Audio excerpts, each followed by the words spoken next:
কোরবানি তো আমাদের যিনি ইসমাইলে যে কোরবানি করতে গেছিল তার পরিবর্তে এরা দুম্বা দিয়েছিল। দুম্বার পরিবর্তে পাওয়া যায় না বলে সারাদিন ছাগল করেছিল। তারপর থেকে আমরা গরু কোরবানি করে থাকি। এখন সেটা আমাদের মোটামুটি এটা সংবিধান আছে, সেইভাবে আমরা চিরচরিত করে আসছি। আমরা এখন নতুন যে সরকার এসছে, পরবর্তী যে সরকার ছিল আমাদের উপর কোনো বাধা নিষেধ করেনি, কিন্তু এখন যে সরকার এসছে কিভাবে জানি না, আমাদের কোরবানি করবার জন্য নিষেধাজ্ঞা জারি করছে, কিন্তু সংবিধানে আমাদের জারি আছে, আমরা সেই অনুযায়ী আমরা কোরবানি করতে চাই। এখন সরকার যদি বাধা দেয় আমাদের তো কিছু করার নেই। প্রশাসন যদি আমাদের বিপক্ষে চলে, অন্য জানার দেওয়া যায়, কিন্তু যেহেতু আমাদের প্রচলিত গরুটা দেওয়া একটা রীতি চলে আসছে, কম পয়সার মধ্যেই বহুত লোকের এটা মুখের একটা অন্ন যোগান হয়, কিন্তু একটা ছাগল কোরবানি করলে সবাই তো পেতে পারে না, যার জন্য বড় জানোয়ার আমরা গরুটাকে সস্তা কমে পাই বলে আমরা এটাকে সেটা মানে সাজেস্ট করে নিই। এখন সেটা সরকার বাধা দিচ্ছে, এখন আমরা সরকার বিপক্ষে তো যেতে পারি না। যদি আমাদের কোর্ট যদি রায় দিয়ে সেভাবে যদি আমরা শান্তিপূর্ণ হয় কোন নিয়ম নিয়ে যদি করতে পারি আমরা করব।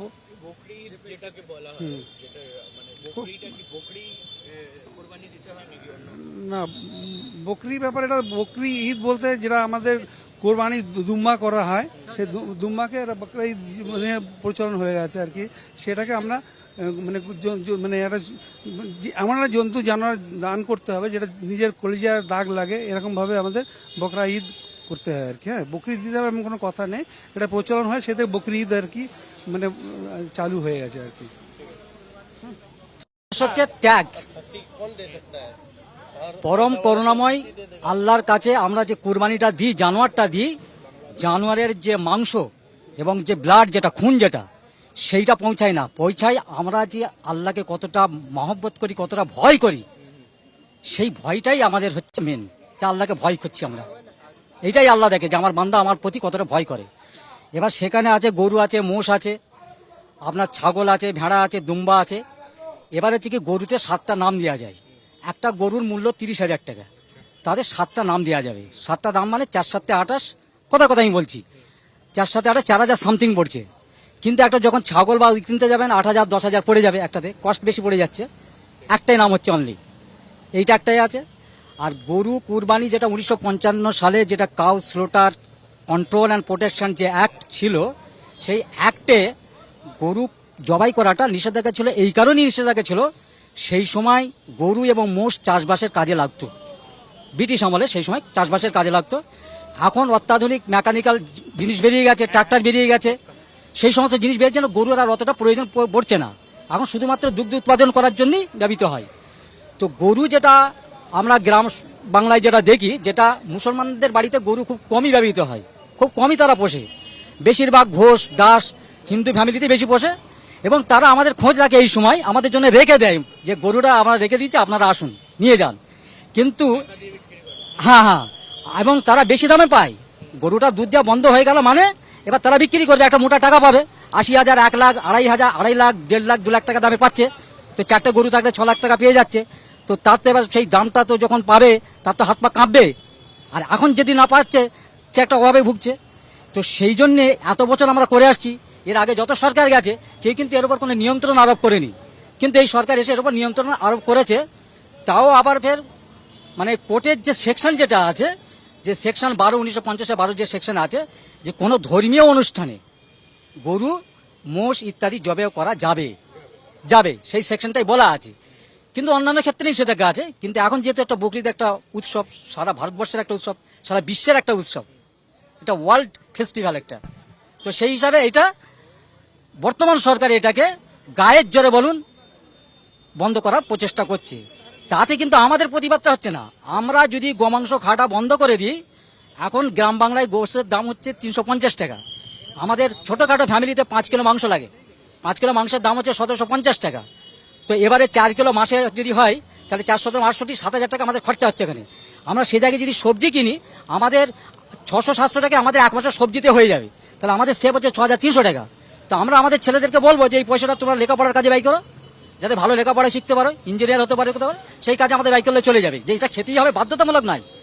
এবারে কিন্তু লসটা কার হবে? লসটা কিন্তু হিন্দু ফ্যামিলিরই লসটা হবে।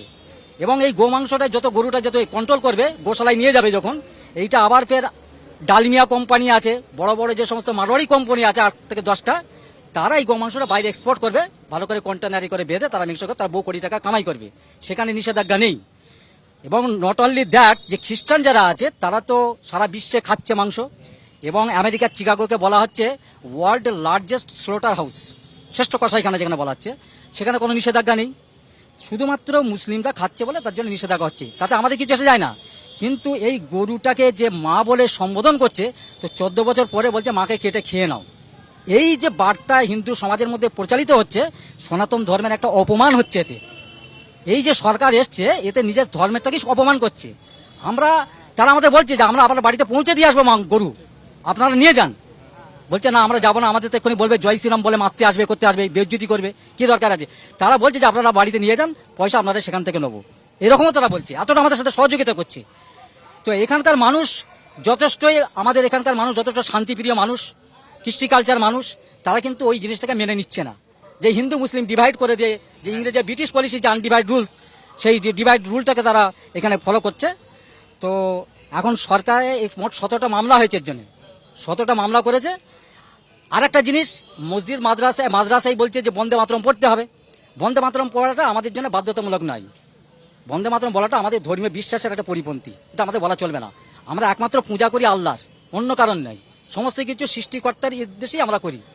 কোনো মানুষকে ষষ্ঠ হিসাবে মেনে নিয়ে তাকে পুজো করব, এটা আমাদের ধর্মীয় মানে একেবারে পরিপন্থী, একদম আমাদের চলবে না একদম। এটা আমাদের ইমানের খাতরা আছে, বিশ্বাসের খাতরা আছে।